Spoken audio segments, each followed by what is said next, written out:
Have you enjoyed yourself? Yeah. His house is, it's just unspeakable in his presence, knowing that he is in control. I've seen a lot of people surrender out today. Give their heart.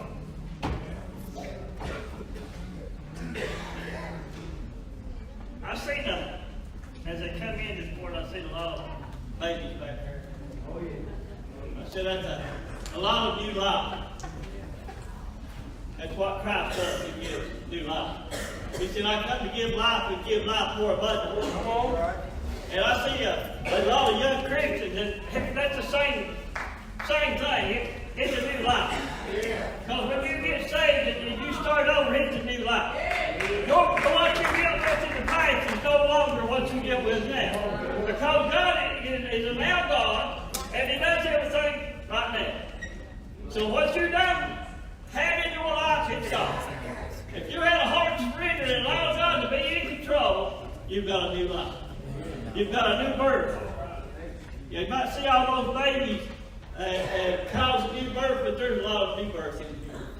There's a lot of change that what God can do in our lives. I'm excited just to be in His presence, being in His house, that I can come together and worship Him and lift Him up. I got a God that gives hope like nobody else. He gives hope like only He can give hope. And when we seem like the fear is more than what we can stand, His love comes in. And because of His love and His hope, we change. We're no longer the same people. And I'm getting excited for the Word today. I say it all the time, the Word is what changes us. So if you want to be changed, and you want to have more, know more about Christ, let's learn about His Word. Let's pay close attention to what the pastor has got today. I know God's giving him a word for us. So let's take that Word and apply it to our life. We can take that Word and listen to it, it won't do us no good. But when we take that Word and start applying it to our life, we got to change. Because He changes. There's a big change in our life. So as our pastor comes today, let's make him feel better. Come on, man.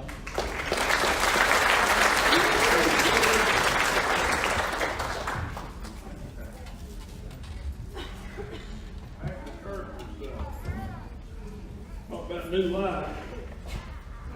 What do you think about that, Brother Sammy? How's that new life feel?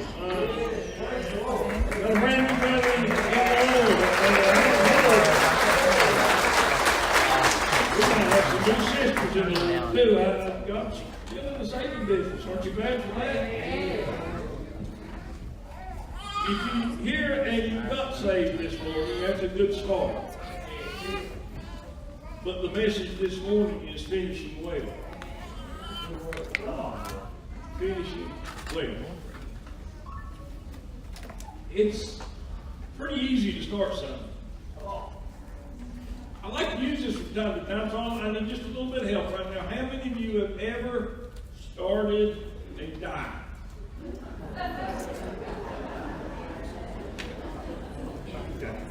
I'm not going to ask you how many has finished that die. But there came an end to the die. Or you're still doing it, one of the two. You either started to die and you're still doing that, or it ended. And even if you're still doing it, there's going to come a time that's going to end. Finishing well is different than finishing. I'm going to tell you something, every one of you. Every one of us here are going to finish. There's an end coming for every one of us. How are we going to end? You need to finish well. The ancient Greeks had an event. It was a race. And the one that ended up at the finish line first was not necessarily the winner. It's the one that ended up at the finish line with his torch still lit that was the winner. You see, we're all going to end this life. The question is our torch going to be lit when we get there? I want to finish it well, don't you? talking about just life and death. And we'll get into that in just a moment. We're talking about a lot of different things that people start that I have started. I would love for every one of you to just adjourn right now and come down to my house. And look at my house and look at my shed out back. My shed is full of projects that I have started, yet to finish. We've been living in our house for a long time. That's good. We'll go back. Quite a long time. In the first part we ever built, we still don't have baseboards now. 3 years ago, I finally put the trim around the windows on the inside. 3 years. Been there for 30 years. The house started well. I'm not finishing too well when it comes to the house. I want to finish well, don't you? And whatever project I start, whatever mission field the Lord puts me in, I want to finish well. I know there's coming to finish. There's a tombstone, I ran across this as I studied, there's a tombstone in Alabama. And the epitaph, the testimony that they left was 5 words. It had his name and his dates and all that stuff, but it was the 5 words underneath it said that really struck me. He said, a man of unquestionable integrity. He finished well. He finished well. Didn't matter his name. It reminded me of Hebrews chapter 11, verse number 5, when it says about Enoch. He had this testimony that he pleased God. I want that wrote on my tombstone. He didn't happen.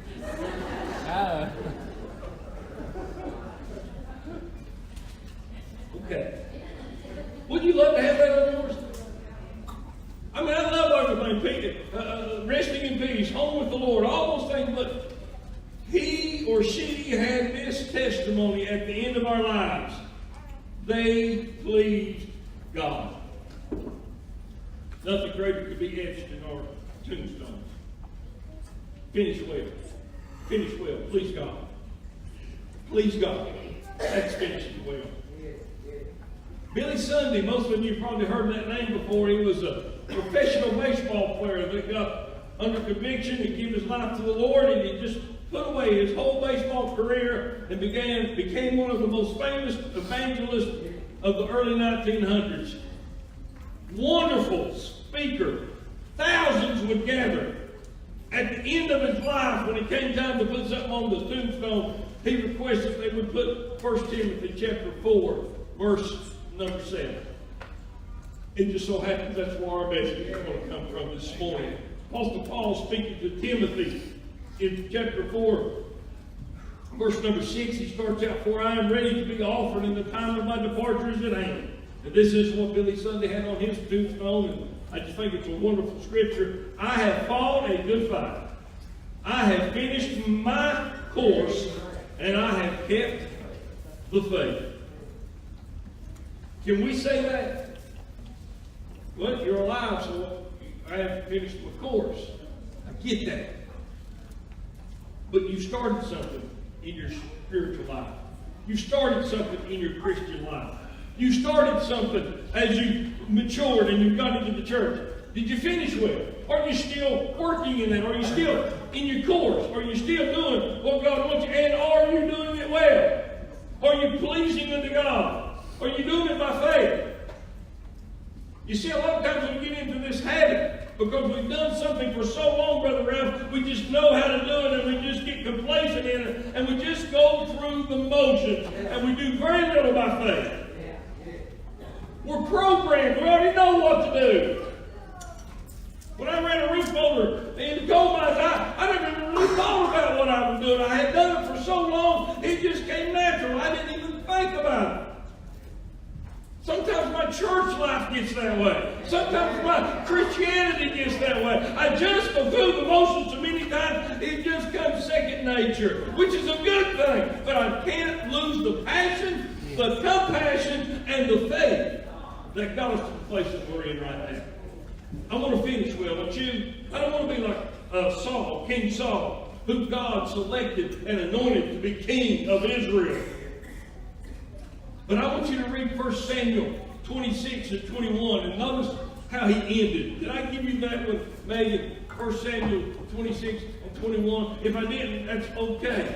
David, that's okay, but you can find it here in a second, so you can pull it up there. See, look, I told you she could. Wow. I'm sure I didn't give her that. But here's what happened. Saul is actually after David. David sees them in the field out there, and they're asleep. And David and Abishai go in there, and they take Saul's spear and his cruse that held the water, and he snuck back out of town. Now, the man that was with David said, God has delivered him into your hands, let's kill him. He's been seeking after David for years, haunting him and hunting him like some type of an animal. But David says this, he said, I shall not extend my hand against God's anointed. Saul was anointed, but he's not finishing well. David gets there, goes up on top of the hill and yells back at Saul and says, look, I could have took you. I could have killed you. And the one that was supposed to protect you is fallen asleep, and he was nowhere to be found. However, he didn't know but God had placed a mighty sleep upon the whole camp, so that all this could transpire. Are you still with me? Yeah. Here it is. He said, look at here. And Saul yelled back and says, David, you're better than I am. You're a better man than I am. Look what this is what Saul's end was. I have sinned. He says, return, David, for I will no more do thee harm. You get to this last one. Because my soul was precious, thy soul was precious in thine eyes this day. Behold, I have played the fool and have erred exceedingly. What's playing the fool? Psalmist says it this way. The fool has said in his heart, there is no God. How can you be a fool? Don't believe in God. You don't end well that way. Let me give you a real quick here. Back in the early 40s, three dynamic, powerful preachers hit the scene. They were holding youth revivals and youth campaigns and revival meetings, and presidents and governors and senators were wanting to be in the attendance as they preached. They were packing the houses and changing the world. Three of them kind of rose up at the same time. Only one of them you'll ever remember. His name was Billy Graham. The other two were actually picked above him. And everybody that ever heard them all preach said the other two were much better preachers than Billy Graham ever was. They started well. Have you ever heard of Charles Templeton? Yeah. He was one of them. He ended up not believing and being skeptical and critical of the entire Bible, and ended up in his last days being an atheist and writing a book about atheism. He didn't finish well. Started good. Started and say, hey, that can't happen to me. I'm born again, believer in Jesus Christ. Be careful. We got to finish the course. We got to run the race well. It's not just how we start. Well, how we start's important, but it's how we finish. Braun, B-R-O-N, Braun Clifford was the other one. Yeah, that's a household name. He was actually the most popular of the three. He actually draw bigger crowds and was more powerful and more demonstrative in his speech and the Word of God. After his wife had two children, both with Down syndrome, he hit a spiral of depression, turned into alcoholism. He quit the ministry, started selling used cars in Texas, and found dead in a sleazy motel over a morphine overdose. You didn't finish with it. Now that you're real happy,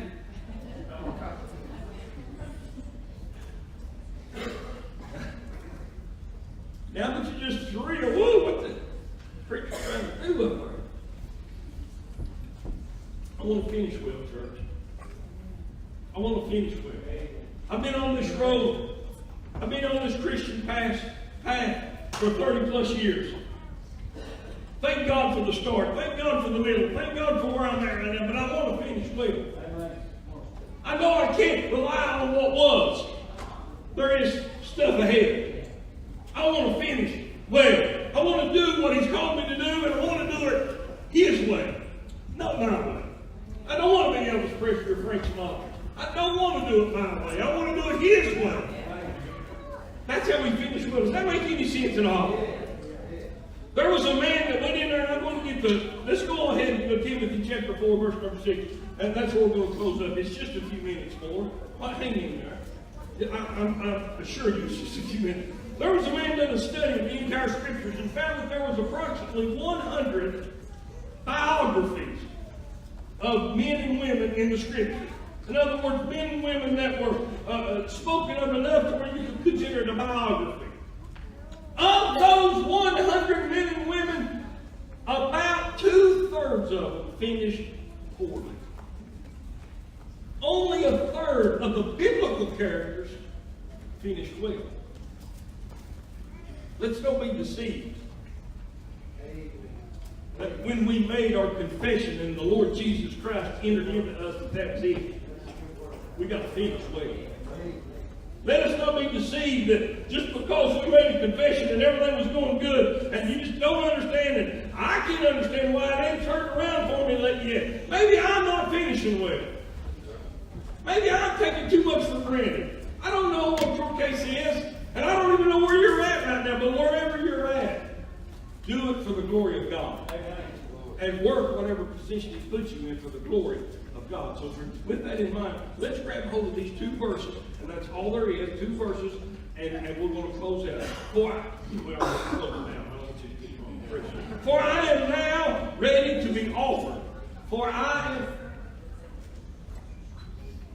I gave you 1 Timothy, but it's 2 Timothy. Yeah, it's not like me to mess up, right? Yeah, sure. Man, how many times have I done that? You know, I even wrote down 1 Timothy in my notes, because the war with I just, man. It's okay. I didn't finish well, have I? Did she have 1 Timothy up there a while ago? So when I was reading it, you guys were like, what? Yes. Yeah, I mean. Okay. Makes sense now. Okay.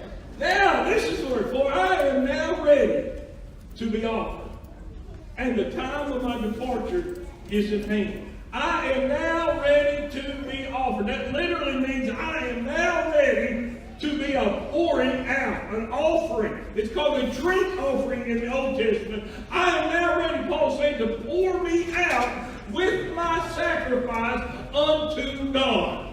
Literally, listen to this. They would take the drink offering with the sacrifice and either pour it at the very base of the altar, or then what he's saying is, I'm now ready to come to your altar and submit to whatever. He knows he's dying, by the way. Or they would take that drink offering, that pouring out offering, and pour it on the coals. This offering would be wine. So when that wine would hit those hot coals, it would evaporate. But it would leave a sweet old wine. Folks, we're fixing to evaporate.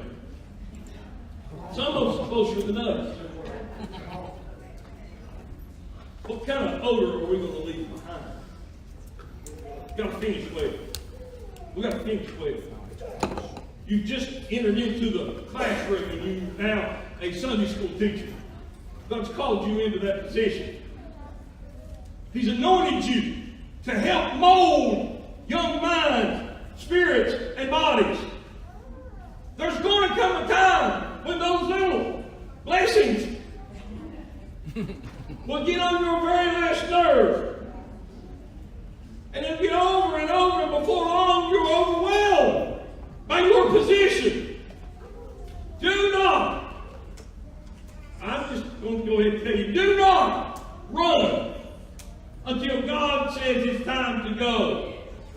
And even when He says it's time to go, finish well. Don't walk into the class on the last day and say, listen, I'm ready, you little snotty-nosed brats. I'm out of here. Not finishing well. I realize that our flesh wants to wear up. I get that. But let's finish well. Let's finish well. Whatever position it may be, it doesn't matter. He said, I'm ready to be poured out to be a sweet smell to you. I'm ready. He said, at the time of my departure today, that term departure there is the loosing of a ship from a dock. I love the way Apostle Paul puts these things. In other words, I'm loosed from what this world's held me to, and I'm able to sail into the beautiful places that God's got in store for me. I'm not talking about just that. I'm talking about wherever you're at now. Woo! It gets even better. You ever had a job in the world, and God said it's time for that job to end and another job to start? You ever changed jobs? Anybody in here? Anybody work? Does anybody work? Right place. Have you ever wanted to leave a job and you couldn't wait to get out of that stinking job, and finally, just finally, something opened up and you got to go to another job? Did you finish well the job you didn't want to be in? I've done it both ways. I've done it both ways. Let me tell you something right now. If you're in that position, or you're looking at that position, or even if it comes up in the future, finish well. It makes a difference. It makes all the difference. Do it right when you leave that place. I don't care how mad they've been to you. I don't care how they've run over you, or whatever the case may be. I don't care if you don't want to marry a co-worker in there. You do it right. And it'll make huge difference. Verse number 7. These 3 things. How do we finish well? First of all, we fight the good fight. I have fought a good fight. How do I fight a good fight? I got a whoop. Well, that's a good way to go, but what is a good fight, spiritually speaking? You got to, first of all, know who to fight. You got to know who to fight. Who is the enemy? Satan. Not your spouse. Not your co-worker. Not the little brat. Or the little brat's mommy and daddy. Anybody here are full of sports? Handful of you have. Has anybody here got kids playing sports? Leave the coach alone. Thus said, your baby is not the greatest. Okay.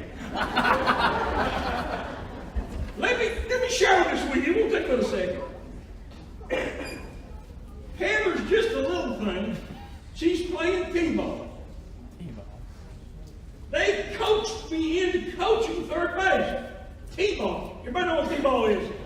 They stick the ball on the tee and whack it and they just run. They don't know nothing about baseball. The rules of t-ball is everybody on the team bats. That's one inning. Right? So here's the other team up there. The last batter on that team gets up. There is nothing else. No matter what that little batter does, that's it. So the little batter hits it off the tee and takes off running. And it runs to first. And it runs to second. And it's coming to third. It's not my team. I don't have a dog in there, son. I don't care if the kids are having fun and the little kid starts to stop at third. I said, keep running. Does that make sense? If you stay at third, that's the end of the inning. You go home, and that's it. I said, keep running. Well, the little boy took the little ball and caught the guy caught it and tagged the little guy out. Grandma. Come out of the stands in my face. Get my little baby from me. I'm not making this up. He scarred me for life. This grandmother, who knows nothing about what's going on, isn't giving me one of them.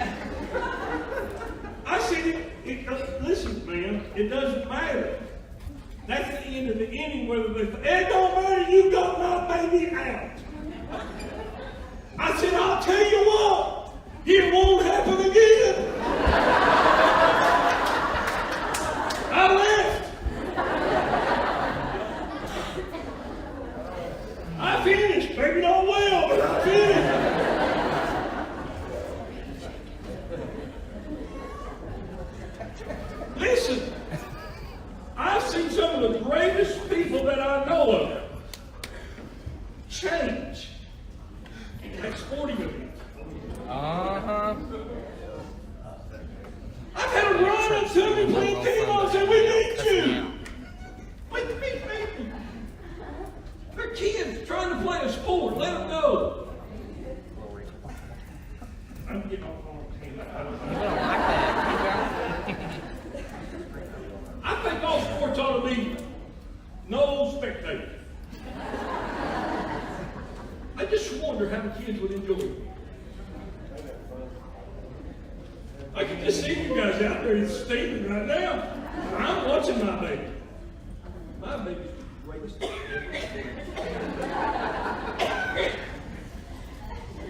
You know, I love to go watch Heather play. She knows she wasn't there. And she didn't care. She liked to play. Did y'all win? I'm not sure. You have a good time? I had a blast. Man, that's finishing well. Who remembers the score in 1979? Poor Gay Crumb. It'll be 38-16 if you want to know about this.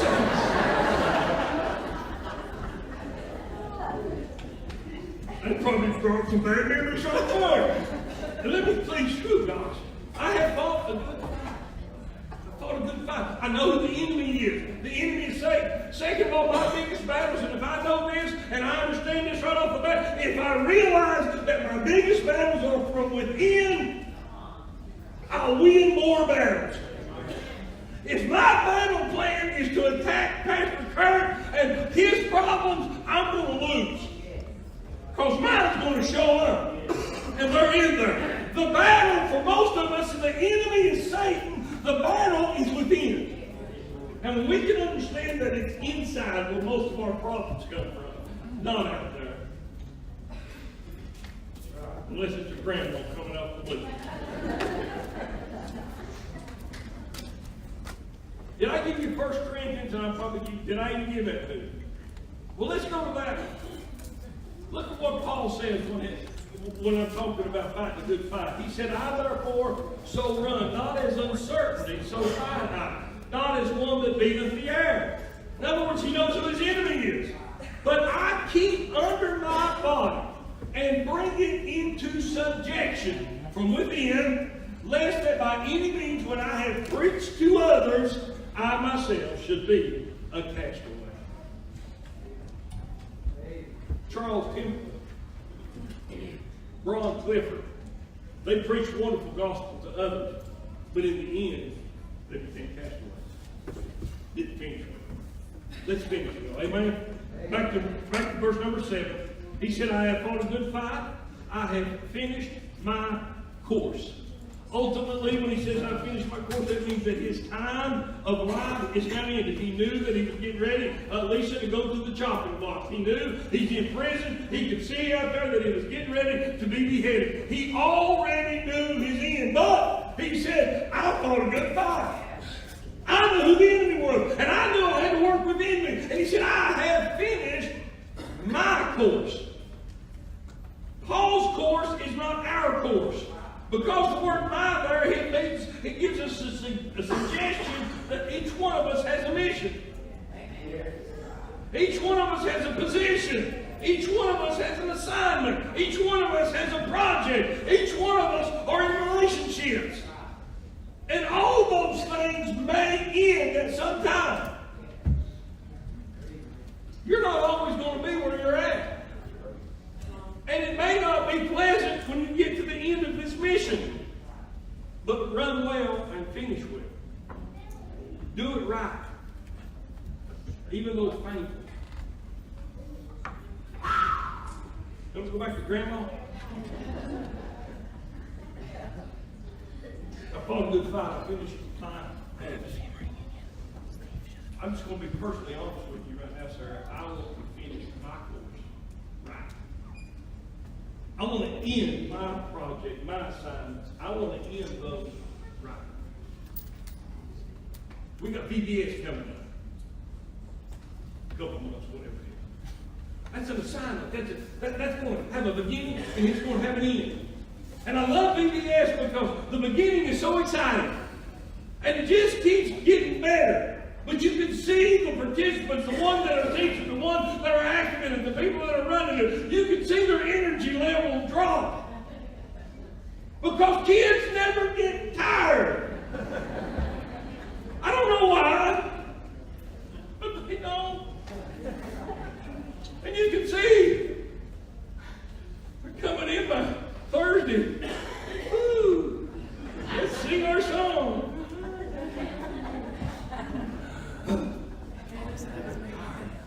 But with Friday, well, that last day, you could see the excitement in every one of them. They want to finish that experience. They want to finish it on a high note. Listen, guys, I know there's times in our life that we just get drugged down. But let's finish well. Let's finish well. Just a minute. I have kept the faith. It's the only way to finish well. Keep the faith. The only way. The only way. This is, Paul speaks a lot about sports, and maybe that's one reason I brought it up. But I thought about sharing when I read this, I have kept the faith. If you're dealing with sports, it means I have kept or obeyed the rules. It's why golf was invented. Strictly for people that obey rules. If you're not a rule obeyer, do any other sport where you can cheat. You don't think that's right? Okay, you ask the bass fisherman, how big was that fish? Come on! I love the ones that says, oh, I don't know, but it was a 3-pounder. Really? Did you weigh it? No, but I could tell. I wish that you laugh, mate.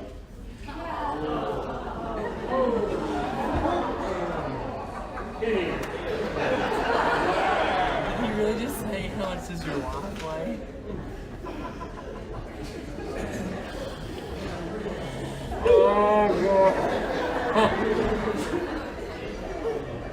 I'm glad I didn't record that.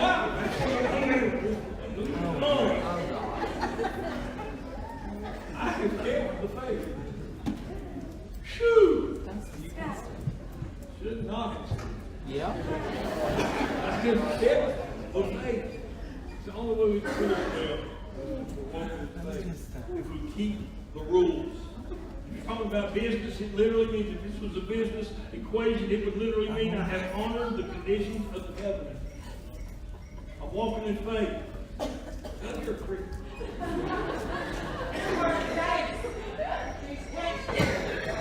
Tell Jace I said hi. Okay, all right. I know I'm boring you, but I didn't think crickets was good. Woo! I'm kidding. I have finished the conditions of the contract. I've done my part. Keeping the contract between God and Jesus. Our part was walking in faith. I kept that at the end. Did I give you Psalm 19? Really? I wonder if it's the right one. Let's give it a shot. Yes. Finishing well. Finishing well. This is his prayer. Keep back thy servant also from presumptuous sins. Wow. There's a message that Ralph needs to preach. Let them not have dominion over me. Then shall I be upright, and I shall be innocent from the great transgression. Look at the next verse. Let the words of my mouth and the meditation of my heart be acceptable in thy sight, O Lord, my strength and my Redeemer. I want to finish well. How about you? Would you stand?